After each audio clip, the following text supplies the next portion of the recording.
జిల్లా joint collector వెంకటేశ్వర్లతో కలిసి MLA Kavya Krishna Reddy రైతులకు పాస్ పుస్తకాలను అందజేశారు. కొత్త తరహా పాస్ పుస్తకాల్లో QR కోడ్ స్కాన్ చేస్తే భూమి వివరాలన్నీ స్పష్టంగా కనిపిస్తాయని చెప్పారు. గత ప్రభుత్వంలో పాస్ పుస్తకాలపై వ్యక్తిగత ఫోటోలు ముద్రించడాన్ని విమర్శించారు.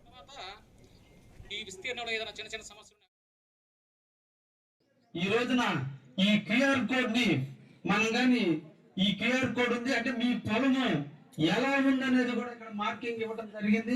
అంటే మీ పొలం ఎన్ని గెనాలు ఉన్నాయి, ఎన్ని వంకర్లు ఉన్నాయి, ఆ వంకర్లకు సంబంధించిన లాంగిట్యూడ్ లాటిట్యూడ్ మనకున్నటువంటి దిక్కులు 8 దిక్కులు ఉంటే 8 దిక్కుల హద్దులు ఎవరు ఉన్నాయి, తూర్పు పడమర ఉత్తర దక్షిణం ఆగ్నేయం ఈశాన్యం వాయువు నైరుతుల్లో ఎవరెవరు ఉన్నారు. కాబట్టి అన్ని కూడా ఈ రోజున ఈ పాస్బుక్ లో పొందుపరిచి ఈ రోజు మీకు ఈ పాస్బుక్ ఇవ్వడం జరుగుతుంది. దీనివల్ల మనకు అన్ని రకాల ఉపయోగాలు.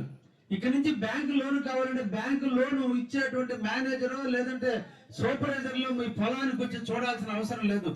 వాళ్ళు ఈ FMBలో ఉన్నటువంటి ఈ QR కోడ్ కానీ వాళ్ళు అక్కడ కూర్చొని ఫోన్లో కానీ కొడితే ఈ భూమి ఎక్కడుందో చెప్పేస్తుంది. యానం